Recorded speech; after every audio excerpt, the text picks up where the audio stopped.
El proyecto de Estatuto de la Profesión Periodística que propuso la FAPE, presidida por don Luis María Ansón Oliar en 1980, pretendía que se aprobara una ley por parte del gobierno Suárez mediante la cual solo podría ejercer el periodismo aquel que tuviera estudios académicos de periodista y lo pudiera acreditar con un carnet de periodista que le otorgara la Asociación de la Prensa de cada comunidad, imitando así el estilo de los colegios de abogados con los abogados o los colegios de médicos con los médicos.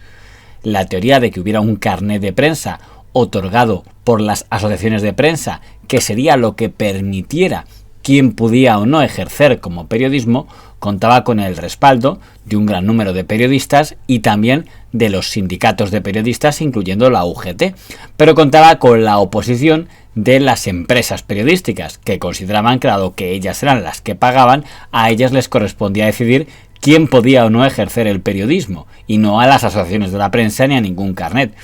No conviene olvidar que había muchos periodistas de la época, como don Javier Pradera, don José María García, o muchos otros que ejercían el periodismo sin tener carnet ni estudios como periodistas. Además, algunos directivos de medios, como don Pedro J. Ramírez, don Juan Luis Cebrián o don Iñaki Gabilondo, se posicionaron con las empresas periodísticas en contra de la propuesta del carnet que proponía la FAPE del señor Ansón, desatando una guerra mediática. Desde su cargo de presidente de las asociaciones de la prensa, el presidente de la agencia EFE, don Luis María Ansón, puso en marcha un proyecto para intentar que el gobierno Suárez aprobara un estatuto de la profesión periodística. Para reflejar las opiniones y comentarios de todos, sin distinción de ideologías, al servicio de la objetividad y de los espectadores. El principal objetivo del señor Ansón era impedir que ejerciera el periodismo nadie que no tuviera la licenciatura en la Facultad de Ciencias de la Información, igual que un médico no podía ejercer sin título de medicina. Lo que ha hecho Luis María Ansón tiene varios precedentes en la historia del periodismo español contemporáneo. El proyecto de ley del señor Ansón pretendía que solo pudiera ejercer de director o de redactor de un periódico quien tuviera el carnet de prensa, que otorgarían las asociaciones de la prensa que presidía precisamente el señor Ansón, un gremialismo que abrió un amplio debate interno en el sector periodístico. No hace falta en absoluto, a mi juicio, tener el carné que te dan las asociaciones de la prensa. Que la mejor ley de prensa es la que no existe. Señor Ansón, como director usted de un periódico, ¿a quién contrataría llegado el caso? A un lince como redactor, pero que no pasó nunca por la escuela ni por la universidad, sin título, vamos, o a un redactor con título, debidamente acreditado, pero sin mayores valores. Cualquier director de periódico, naturalmente, ficha a aquella persona que es eficaz en el ejercicio de la profesión. Lo que pasa es que la experiencia enseña que, salvo circunstancias excepcionales, los periodistas nacen y se hacen, nacen con una vocación y unas aptitudes y se hacen primero con el estudio universitario en las aulas y después con la experiencia, como le ocurre al médico, como le ocurre al arquitecto, como le ocurre al ingeniero.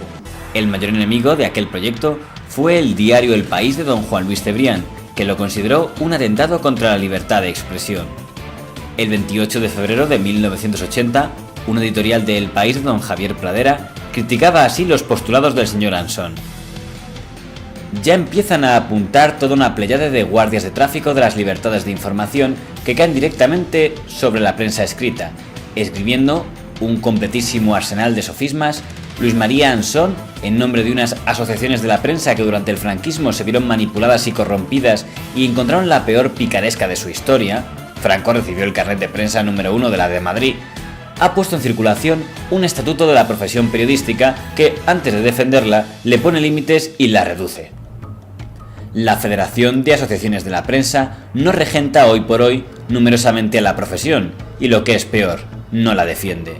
¿Cómo ha de hacerlo? Su presidente es nada menos que el de la Agencia Oficial de Noticias EFE, que recibe más de 1.000 millones del presupuesto del Estado. Además, el editorialista de El País deslizaba un tema que los medios no habían llegado a analizar de fondo. Son otros los problemas de la libertad de información. La corrupción creciente de profesionales con carné o sin carnet, alimentados por los fondos de reptiles que distribuye el partido del gobierno. El monopolio de las hojas del lunes sobre la información general matutina de ese día, etc. De estos y otros problemas no menos graves no hablan ni el señor Ansón ni las asociaciones de la prensa. No sería la última vez que se deslizaba la idea de la existencia de un fondo de reptiles con el que el gobierno Suárez pagaba a los periodistas afines. En el caso del fondo de reptiles son dineros más o menos secretos del Estado, del gobierno. Y finalmente incluso el derecho a la libertad de expresión, cuando aquí se sabe y se ha dicho que los fondos de reptiles compran esa libertad de expresión. El señor Ansón mandaría una carta al director del País acusándole de publicar un editorial lleno de manipulaciones, tópicos y falsedades, pero la realidad es que con la oposición del Grupo Prisa, el proyecto de estatuto de los periodistas quedó paralizado. Los dueños de determinados periódicos no querían, mira, te lo digo con toda claridad, querían seguir poniendo a sus paniaguaos, a sus hijos, a sus que tal, al frente del periódico. Por otro lado, luego había el temor de los políticos, habitual por otra parte, de enfrentarse con los dueños de los periódicos. Y eso es lo que agostó la operación profesional. En esa etapa había un gran debate sobre la titulación, sobre la existencia del carnet de prensa y sobre el llamado intrusismo. Ser periodista es un derecho, forma parte de los derechos humanos porque forma parte de los derechos fundamentales de la libertad de expresión. Hasta el periódico que más hostil estuvo, que fue el diario El País, porque su dueño, que era Jesús Polanco, lo que quería era colocar en el periódico a quien quería. La comunicación, la prensa, los medios, nunca son un poder en sí. Yo soy más partidario de decir que son un contrapoder. Lo que sí creo es que tienen una capacidad de influir importante. Y creo que es absolutamente legítimo utilizar esa capacidad de influir para influir. Y rompió aquel acuerdo, ¿verdad? Pues hasta eso, hasta El País terminó exigiendo el título universitario para los cursos que daba, vamos. El Grupo Prisa de don Jesús Polanco no estuvo solo en la oposición al señor Ansón, también se sumó el Grupo 16 de don Juan Tomás de Salas y don Pedro J. Ramírez, enemigos viscerales de aquel intento de imponer un carnet de prensa.